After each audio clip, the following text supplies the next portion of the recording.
Shalom, brethren, and my viewers. Welcome today to the new series on festivals and Shabbats of Yahweh. Today we will see what is a biblical day, we will see what is the weekly Shabbat, and we will also see the biblical or the Jewish months and their festivals. We will see what is a weekly Shabbat and what is a yearly Shabbat. And kindly note that this is of great relevance, this is of great importance, and you need to know this. The Old Testament is like a base. Without the Old Covenant, there was no need of the New Covenant. So in order to know the New Covenant thoroughly, you got to know the Old Covenant first. So we will start with how many hours make a day. In the Gospel of John, chapter 11 verse 9 says, Jesus answered, Are there not 12 hours in a day? If a man walk in the day, he stumbleth not, because he seeth the light of the world. So basically he's saying he will not trip, he will not fall, because he sees the light of the world if he walks in the day. So here in the day, he's not talking about the full day inclusive of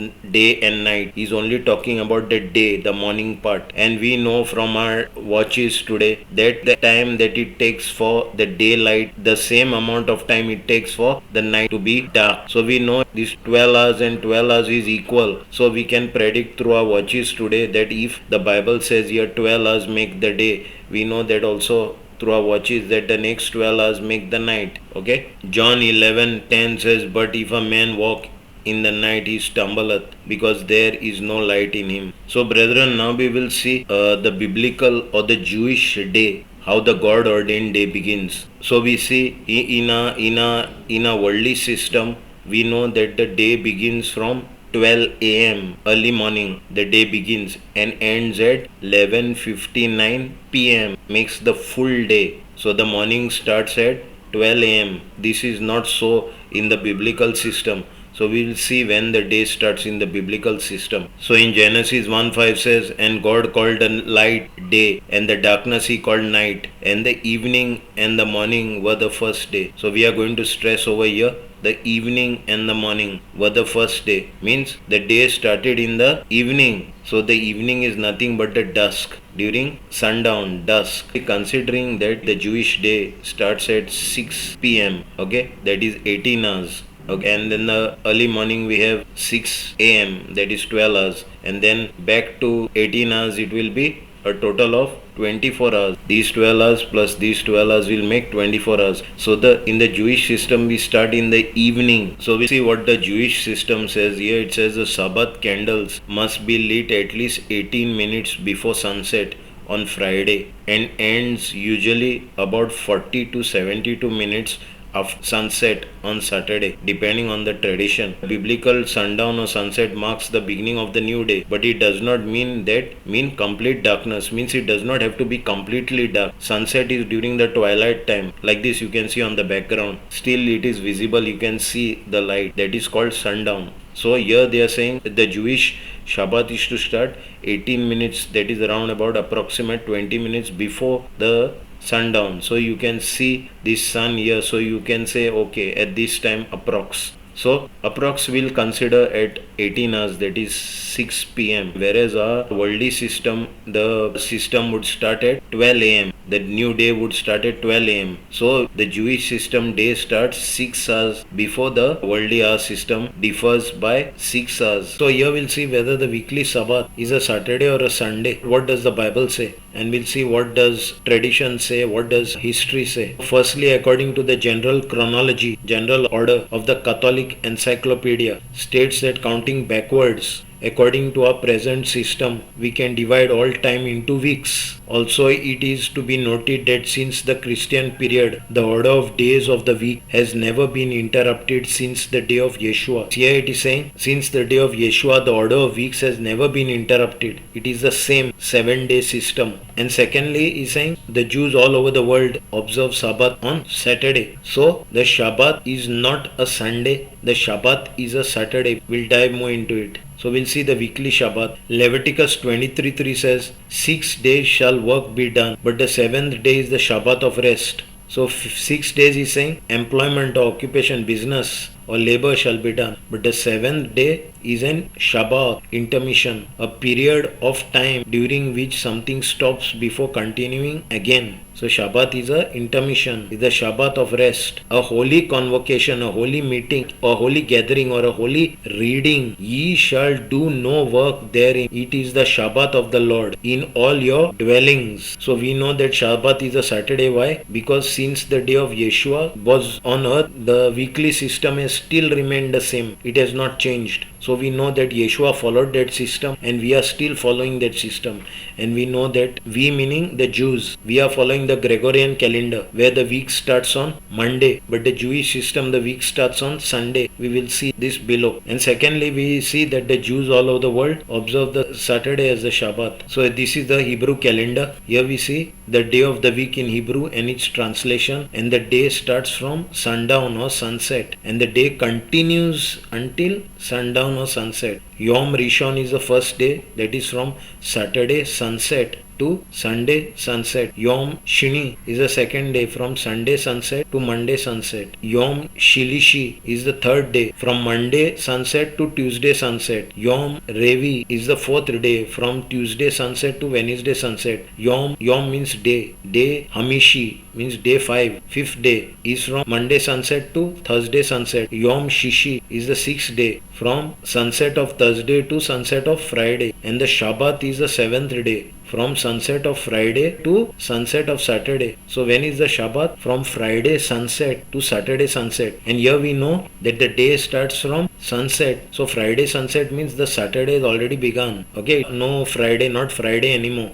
The sundown means Saturday. Now below we will see the Jewish months and the various annual or high Shabbats. This was the weekly Shabbat. Now we will see the annual or yearly Shabbat, yearly days of rest. So here we see the month in the Bible. Here we see the month name in English, the number of days the month carries, and the time of the year the month appears, and the festivals or the notes regarding these festivals or these months. So we see on the first month, that is Nisan, it has 30 days. It is between March and April. The pre-exile name is Aviv. What is pre-exile? Meaning before the Jews could be taken as captive to Babylon. Before that exile, the name was Aviv. The original name, in other words, was Aviv. But after, this name was known as Nisan. So it is the same thing. It is a spring month of Passover. Passover is nothing but in Hebrew Pesach. It falls on Nisan 14. Nisan 14 means out of these 30 days, it falls on the 14th day, and it commemorates the Israelites' deliverance from Egypt, that we will see below in Exodus 12. Two more festivals fall on this month along with Passover. That is the Feast of Unleavened Bread, which is on Nisan 15th to 21st. That is on day 15th after the Passover to 21st, the 7-day festival. Following it is the festival of first fruit. This festival follows a day after the weekly Shabbat during the unleavened bread. So say for example, if the unleavened bread were to fall on 15th of Nisan or Aviv, and say this 15th is a Thursday, 16th is a Friday. So in Friday evening is a Sabbath, meaning 17th is the weekly Shabbat, and 18th, that would be Sunday. 18th would be the festival of first fruits. The second month is the month of Iyar. It has 29 days and it falls between April and May. The pre-exile name is Ziv, that is light or glow. The third festival is Sivan. It has 30 days. It falls between May and June. It is the month of Shavuot or Pentecost. It occurs 50 days after first fruits, celebrating the wheat harvest and later associated with the giving of Torah at Mount Sinai. The story is in Leviticus 23 verse 15 to 21. The Shavuot follows 50 days after this final festival of Nisan, first fruits, and the fourth month is Tammuz. It has 29 days. It falls between June and July. And the fifth is Ab. It has 29 days. It falls between July and August. The month of Tisha B'Av is an annual fast day in Judaism on which a number of disasters in Jewish history occurred, primarily the destruction of both Solomon's temple by the Neo-Babylonian Empire and the second temple by the Roman Empire in Jerusalem. The sixth month is Elul. It has 29 days. It falls between August and September. And the seventh month month is Tishri. It has 30 days. It falls between September and October. Its pre-exile name is Itanim, which means strong. This month has 3 festivals. The first is Rosh Hashanah, literally the head of the year, commonly referred to as the Jewish New Year. It is observed on the first day. Rosh Hashanah is on day 1. And then we have Yom Kippur, the Day of Atonement, is known as the holiest day of the Jewish year, leading up to and on that day Jews traditionally ask for forgiveness for their wrongdoings from God and from their fellow human beings. And Sukkot is a festival for thanksgiving for many things like food and shelter. The holiday celebrates the farmer's yearly harvest, which takes place in fall. Sukkot also commemorates the biblical story of the Jewish escape from Egypt. They wandered 40 years through the desert, living in temporary shelters. So we will see all this below. Month 8 is Heshwan or Mar Heshwan. It has 29 or 30 days. It falls between October and November. The pre-exile name is Bull. And the 9th month is Kislev. It has 29 or 30 days and it falls between November and December. The month of Hanukkah, a Jewish holiday which celebrates the victory of the Maccabees over the larger Syrian army. It also celebrates a miracle that happened during this time, where just a day's supply of oil allowed the menorah in the rededicated temple in Jerusalem to remain lit for 8 days. We will see the explanation of all these below. The 10th month is Tevet. It has 29 days. It falls between December and January. And the 11th month is Shivat. It has 30 days and falls between January and February. The 12th month is Adar. It has 29 days and falls between February and March. During the month of Adar, the Jews celebrate Purim. Purim, meaning allotment, is a Jewish cheerful feast in memory of the liberation of the Jewish people during their stay in ancient Persia. The book of Esther. In the book of Esther, this story is there. In a leap year, the Adar 1 has 30 days and Adar 2 has 29 days. If you notice one thing, here there is a leap year. You can see either it is 29 or 30 days. And secondly, if you see everywhere the month is between December, January, between January, February. Why is it not constant? Why are they changing? And these changes are unique every year. So why? We'll see. The Jewish or Hebrew calendar is a lunar based, meaning it follows the cycles of the moon. However, because of lunar year is shorter than the solar year, adjustments must be made to keep the months aligned with the seasons. This results in varying month lengths and periodic leap years. I have done a topic on the calendar system where I have compared the Julius Gregorian and Hebrew calendars and how they differ and what was the changes done. You can see that in detail. But for now, know that it was a lunar based calendar and that the days were shorter than the solar year. So every year it differs. That is why you have these changes. It could fall in February or March. There's no fixed day. So we'll see the 3 annual festivals. So we see all Jewish festivals were compulsory in terms of observance, but only 3 pilgrim festivals, that is Shalosh Regalim, means pilgrim festivals, that is Passover, Shavuot and Sukkot, required every male to travel to the temple in Jerusalem and assemble there. No matter where they were scattered, they had to come to Jerusalem to observe this feast. There we will see down. Deuteronomy 16:16 says, 3 times in a year shall all thy males appear before the Lord thy God in a place which he shall choose. In the feast of unleavened bread, the feast of weeks is nothing but Shavuot, and the feast of tabernacles is nothing but Sukkot. Below we'll go in depth. Deuteronomy 16:70 says, every man shall give as he is able according to the blessing of the Lord thy God which he hath given thee. So here God is saying you shall not come empty handed. Means whatever God has blessed you with, the firstling, the first portion of that will go to God. And during this festival they had to bring their offerings and come. So we see the Jewish annual or yearly Shabbats. In Leviticus 23:1 says, and the Lord spake unto Moses, saying, who spoke? The Lord, Yehovah spoke unto Moshe. What did he say? 23 verse 2 says, speak unto the children of Israel and say unto them concerning the feast of the Lord, which ye shall proclaim to be holy convocations, even these are my feast. So what is saying? Concerning what? The festivals of Yahweh or Yehovah, and they shall be holy convocation, holy meetings, assembling or readings. So we'll see the first festival, Passover.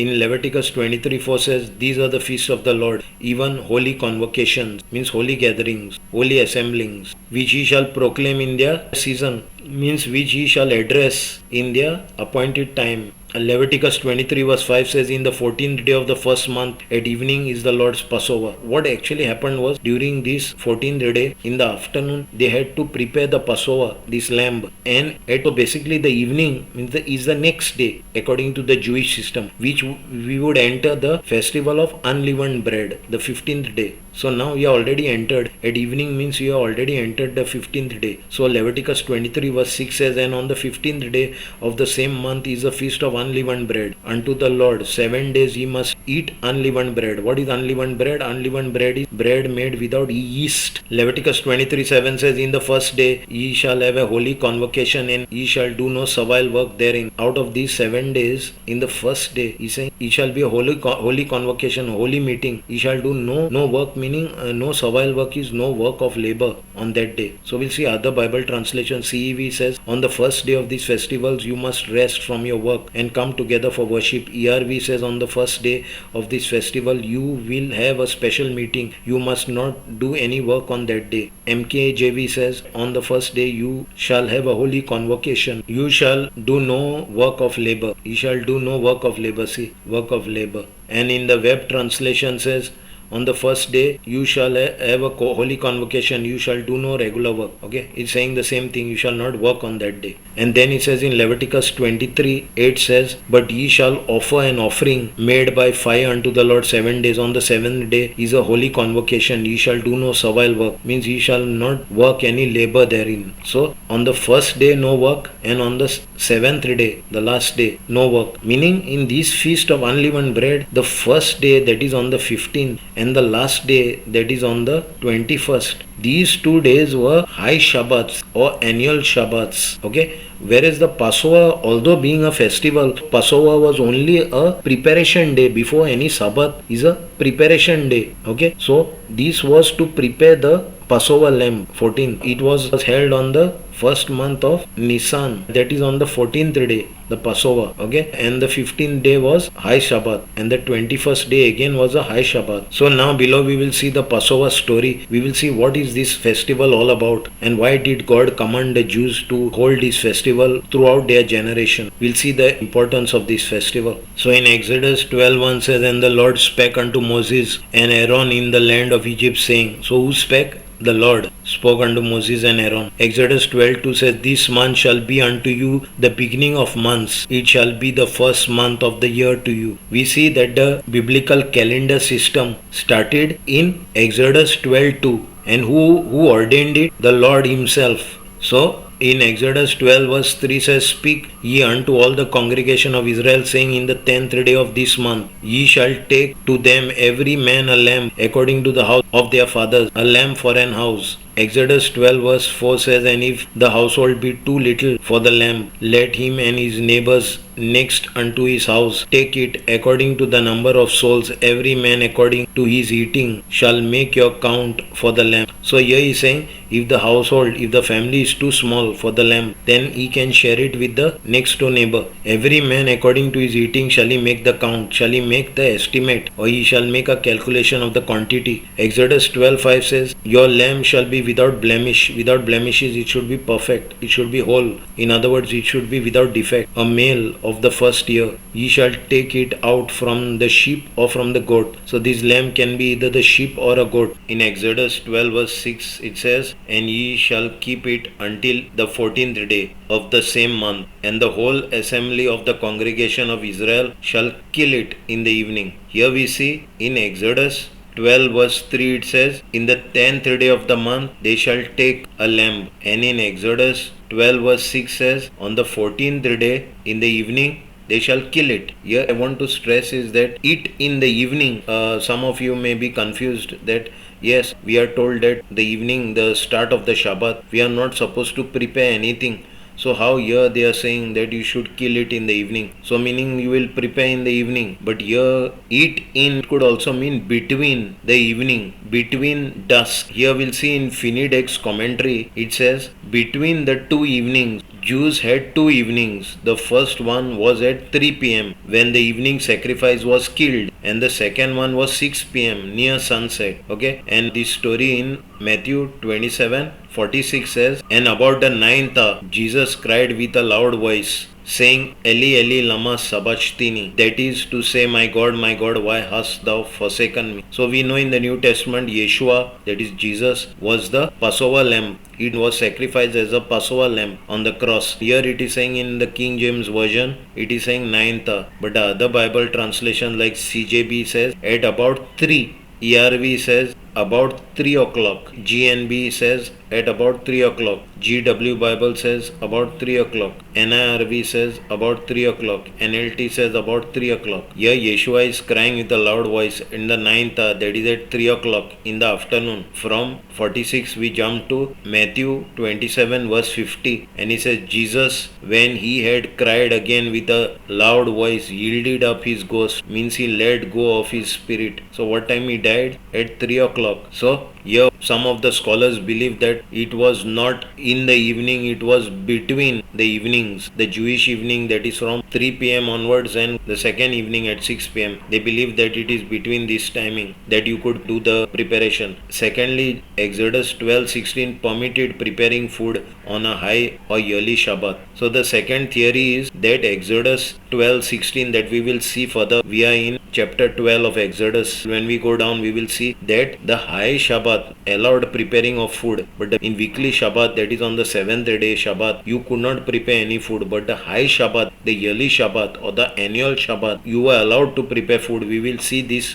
as we go below in Exodus 12:16. These are the two theories. Exodus 12:7 says, and they shall take of the blood and strike it on the door side post and on the upper post of the houses wherein they shall eat it. And Exodus 12:8 says, and they shall eat the flesh in the night. When they are to eat the flesh in the night, roast with fire and unleavened bread. How he is going to eat it? In the night he is going to roast it with fire, and you cannot have bread with leaven. It was prohibited. And with bitter herbs they shall eat it. Exodus 12:9 says, eat not it raw, nor sodden. Sodden is boiled at all with water, but roast with fire his head and his legs, and with the purtenance thereof. The purtenance is the inward parts thereof. Exodus 12:10 says, and ye shall let nothing of it remain until morning, and that which remaineth of it until the morning ye shall burn with fire. Exodus 12:11 says, and thus shall ye eat it with your loins girded. It means you should put a belt round your waist, your shoes on your feet, and your staff, your stick in your hand, and ye shall eat it in haste. You shall eat it hurriedly. It is the Lord's Passover. It is Jehovah's Pesach. Exodus 12 verse 12 says, and I will pass through the land of Egypt this night, and will smite all the firstborn in the land of Egypt, both man and beast, animal, and against all the gods of Egypt I will execute judgment. I am the Lord. I am Jehovah. Exodus 12:13 says, and the blood shall be to you for a token, sign upon the houses where ye are, and when I see the blood I will pass over you, and the plague shall not be upon you to destroy you when I smite the land of Egypt. Meaning, this blood, what you are going to put on the doorpost, will be a sign upon the houses. So the Lord is saying, when I see this blood, I will pass over you. So this, the terminology of Passover, this name Passover came from this act of God passing over the houses, not striking it. And the plague shall not be upon you to destroy you when I smite the land of Egypt. Exodus 12 verse 14 says, and this day shall be unto you a memorial. Memorial is a reminder of the past event. And ye shall keep it a feast to the Lord throughout your generation. Ye shall keep it a feast by an ordinance, by a custom, or by a manner forever, always. Exodus 12:15 says, 7 days shall ye eat unleavened bread. Even the first day ye shall put away leaven, yeast out of your houses. For whosoever eateth leavened bread from the first day until the seventh day, that soul shall be cut off from Israel.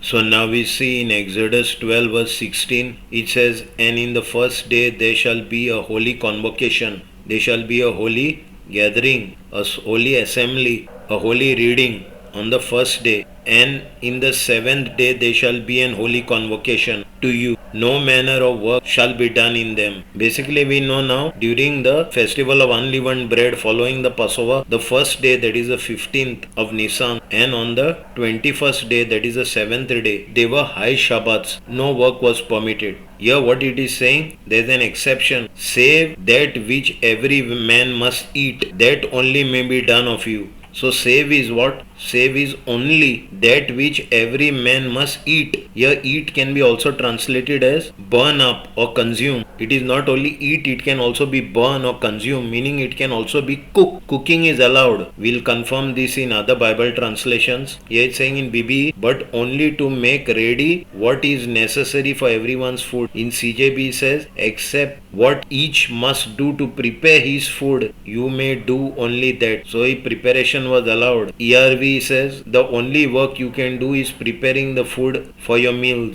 In GNB it says, but you may prepare food. In GW Bible it says, except to prepare your own meal. In other words, the high Shabbat or the yearly or the annual Shabbat allowed preparing of a meal during the Shabbat period, but the weekly Shabbat prohibited it completely. You could not do any preparing of any meal.